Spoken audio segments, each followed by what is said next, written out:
Hi, this is Abby with the Bead Place, and today we're going to be showing you how to make these fun knotted trade bead earrings.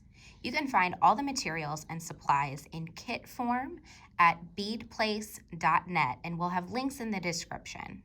The tools that we'll need for this project are 2 chain nose pliers. A chain nose pliers is a jewelry making pliers that has a smooth, flat surface to the inside and is tapered at the nose. So we'll need 2 of those. We'll also need a round nose pliers, also a jewelry making pliers that's tapered, but the barrels of these plier noses are round, kind of like cones. We will need a wire cutter and also a pair of scissors. The materials included in your kit are 2 head pins. Head pins are pieces of wire that have a little head at the bottom. We'll use these to create the little beaded dangles inside of our earrings. We also have 2 beautiful Indonesian Java glass trade beads. We have a variety of plated pewter spacer beads. We have a pair of lead and nickel-free ear wires. These are French hook style ear wires. We have 2 different sizes of jump rings. Jump rings are little circles of metal that we will open and close that will allow you to connect things together. Also, your kit includes 18 inches of waxed cotton cord. Not included in your kit, but highly recommended, is a glue of your choice. If you don't have a favorite glue in your crafting stash, you can find our favorite glues at beadplace.net, and we can link our favorites in the description of this video. Let's get started. So the tools that we'll need for this step are 1 of our chain nose pliers, our round nose pliers, and our wire cutter. The materials that we'll need from our kit are 2 of the head pins, our spacer beads, and our glass trade beads. Our first step is to grab 1 of the head pins, and we are going to design our little beaded dangle however you'd like using the spacers and the glass bead. You can make your earrings matching or mismatched, whatever you want. But I like to preload both sides just so that I know where everything is and so that I'm confident that I like both sides. So you can see that we're stringing the beads onto the head pin, and the head of the head pin is at the bottom. So we're going to set 1 of these dangles aside for now, and we're just going to concentrate on this one. I'm going to grab my chain nose pliers. Again, this is the one with the tapered ends and the smooth, flat surface to the inside of the pliers. I'm going to use the tip of my chain nose pliers and grab the head pin directly on top of the beads. You can see that I'm grabbing it just a few millimeters back from the tip of the chain nose pliers, but I have the bottom of the chain nose pliers nose resting directly on top of my last bead. So I'm going to use my fingers to bend the wire into a right angle on top of the plier nose. I'm not using my pliers to make that bend. I'm using my pliers almost like a mandrel, and I've used my fingers to make that bend. So you should see we have a right angle here, and there's a little bit of space in between our bead and that bend. Now, our next step is we are going to grab our round nose pliers. Our round nose pliers, again, are the tapered, rounded, barreled pliers. We're going to grab right in that bend with the noses of our round nose pliers on top of one another and not side by side. So they're stacked on top of one another like this. Now this step can seem a little tricky, so I'm going to reposition my pliers so that it's a little bit easier for you to see. Now let's talk about what this step is that we're about to do. we are going to be making a loop that is going to allow us to attach this beaded dangle into our earring.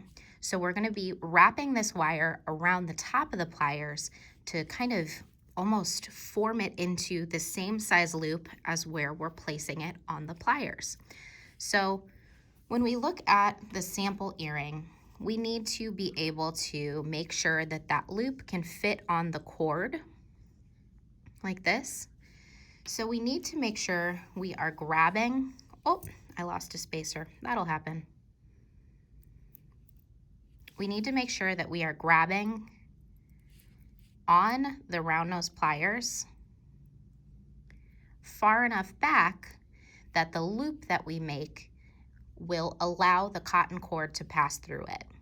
So if you think about it, if I grab close to the tip here, where it's tiny, it's gonna make a small loop. And if I grab way back here, it's gonna make a huge loop. So we're gonna grab right about in the middle. And this will all make sense in a second. So we're gonna use our fingers to push the wire up around the top of the plier nose and back down. And you see how we're making that loop? Kind of looks like a clothes hanger top with a long nose. At this step, we just wanna make sure that our cord can pass through it. It looks like it will. So we are going to continue wrapping and closing this loop. So I'm going to string this half loop on the bottom nose of my round nose pliers now. I'm gonna bring the tail end underneath and out to the other side so that it looks like that. Again, we can check to make sure nothing went wrong. We're gonna check to make sure that our cord easily passes through it. And then at this point, we can put our round nose pliers back into it and start to coil the tail end around and down towards our beads. So if it's comfortable for you to keep the round nose pliers in it while you do this wrap and then wrap with your fingers, you are welcome to do that. Sometimes it's a little bit more comfortable for me to switch to my chain nose pliers and grab across the loop like this. You don't want to put your chain nose pliers into the loop and grab because that would flatten out our loop and we want a nice round loop. So you can grab across and spiral around until the tail end meets the bead. So you'll notice that you have a little bit of a tail end. No problem. We're gonna take our flush cutter, our wire cutter. We're going to find the flat side of our cutter versus the angled side of the blades. We're gonna face the flat side of the cutter towards our work, and we're going to place the cutter where we want the cut to be, cover with our hand, and then squeeze to execute the cut. Now, covering with your hand is a very important step, and that is because we don't want this little scrap piece of wire to fly up and hurt you. So now we have our little beaded dangle. We're going to repeat those same steps on this next one.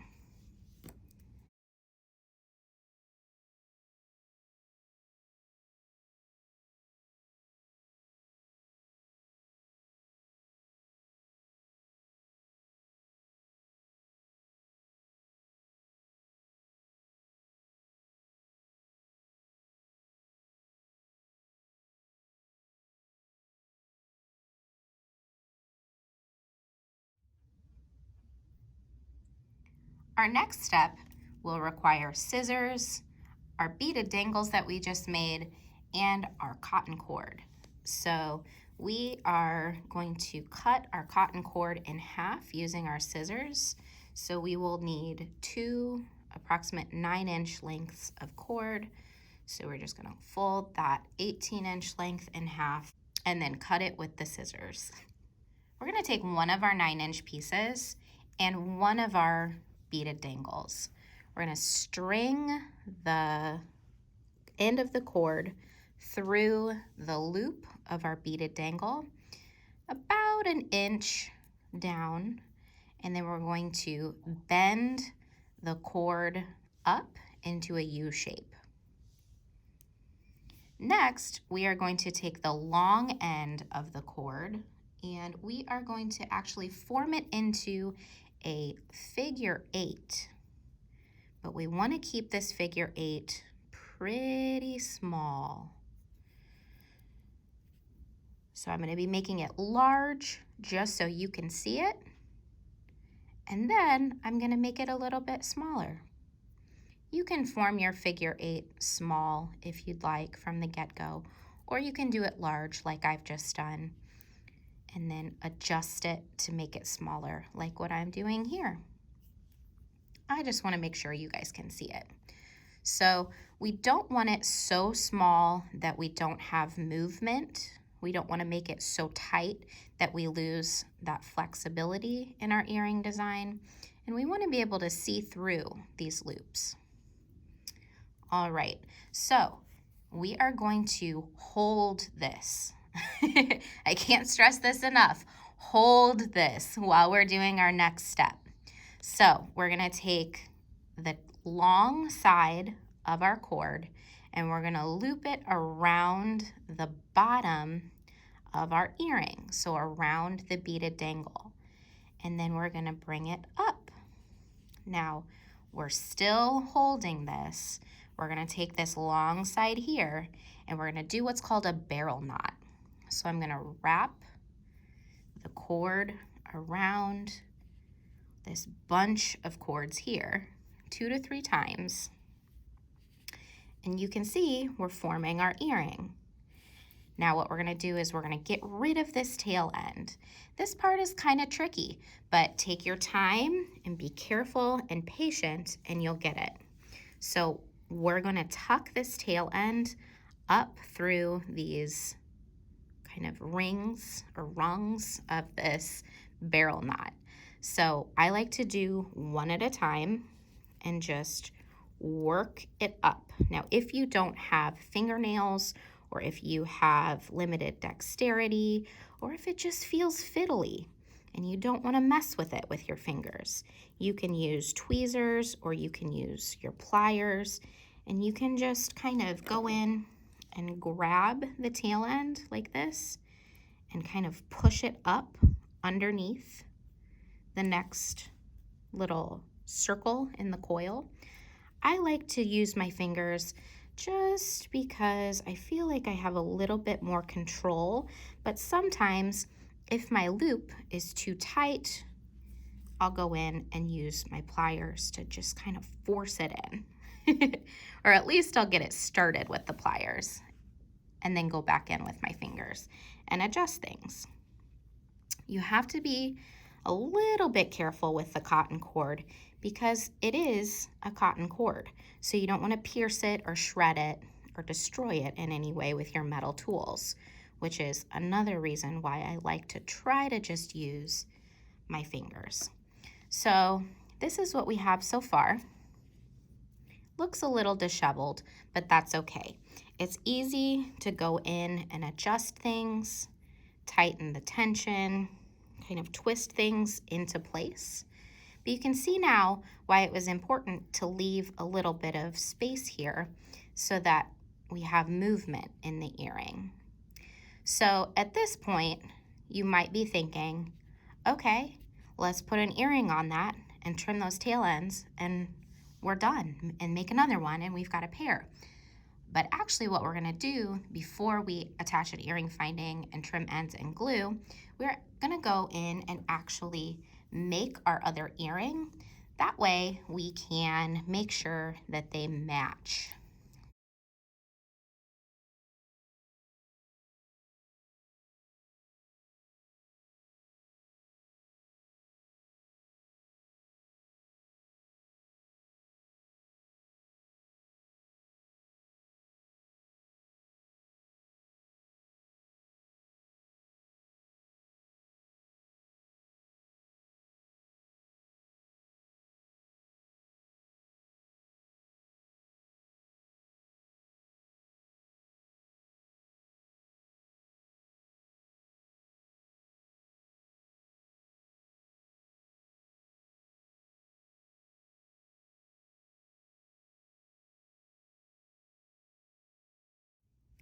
All right, so you can see I've created my second loop and they look a little different, don't they? One's got a longer loop. This one has a bigger loop on top. So what we're gonna do is just kind of adjust and pull tension where we need to in order to make our loops the same size. That's why it's important to create that second loop first, because you want to be able to adjust both of them in order to make it possible for them to sort of match. Nothing in life is perfect, and your earrings don't have to be a mirror image of one another. But if you're like me, you kind of want a little bit of cohesion with the size and shape of the earring. I think that's good enough. Okay, so what we're gonna do now is we are going to trim the tail ends close. Sometimes if I don't have faith in my scissors, or if I need to be able to get in really close there, I am going to use my wire cutter, but if you have sharp scissors on hand, use those. So I'm gonna go in and trim the tail end off really close here to the orifice of the knot. Make sure you're only trimming the tail end. And if you are not confident in getting your tail ends trimmed super close, sometimes what you can do is actually pull your tail end out a little bit, like this, trim it, and then kind of nestle it back into the orifice of the knot. And I'm gonna do the same for this one because this guy's wanting to pop back up.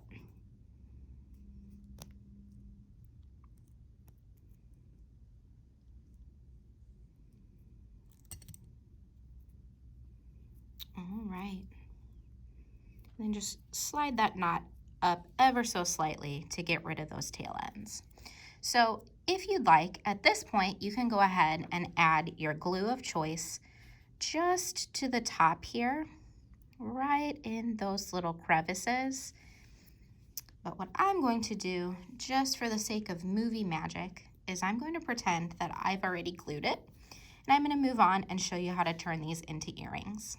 All right, now that we have let our glue completely dry, following the instructions of the glue of your choice, we are going to attach our beautiful little knotted dangles to our earring findings using the jump rings provided in your kit. Now the tools that we're going to need to do that are 2 chain nose pliers. It's important that you have 2 chain nose pliers, or at least 2 tools that have a flat surface on the inside, because we don't want to dent the jump ring, let's say, like with the round nose pliers. So we're going to open and close our jump rings in this direction, not like this. So we want to rotate them open like this. And the way that we're going to do that is we are going to hold the jump ring with 1 pliers so that the break of the jump ring is at 12 o'clock.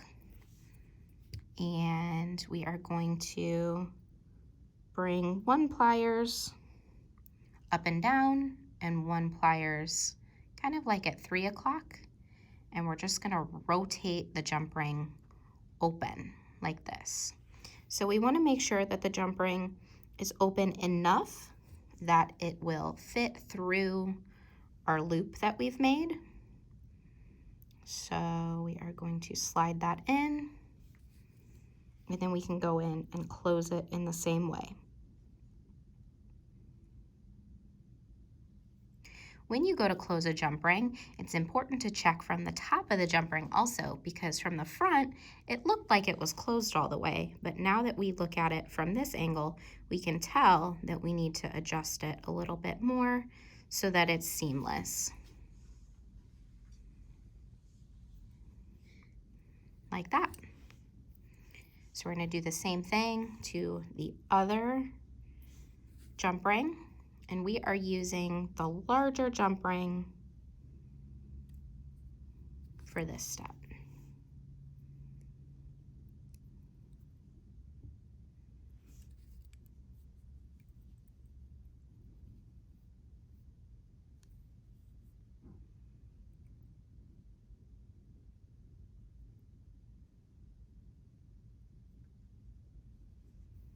All right, now we're gonna grab that microscopic oval jump ring. Actually, it's not too bad.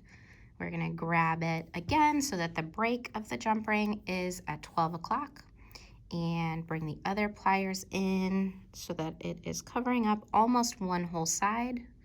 We're gonna rotate it open, just like I showed with my hands earlier. And then we're gonna slide this into the jump ring that we just attached.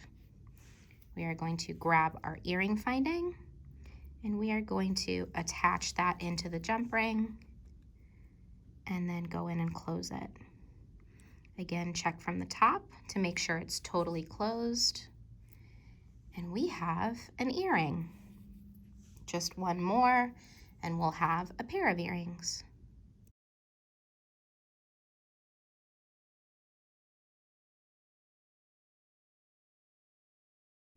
Now at this step, it is important to make sure that you are placing the earring finding in the correct direction. So you can see that this kind of almost looks like the back of my earring, only because I like the look of this loop being in front. So I'm going to make sure that when I string my earring finding into the jump ring, that it's going to put the front of my earring in the front and the back of my earring in the back.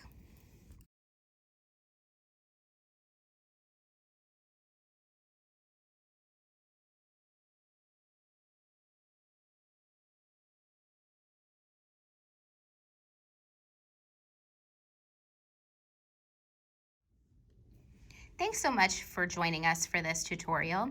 If you have any questions or comments, feel free to drop them in the comments below. Please remember to like this video if you enjoyed it and subscribe if you'd like to see more. We have all important links in the description of this video, so feel free to check out the kits. We have lots of colors available, but hurry up because this is a limited edition kit and these are while supplies last. Please remember to head on over to Facebook, like us on Facebook, follow us on Instagram, and we'll see you in the next video. Thanks.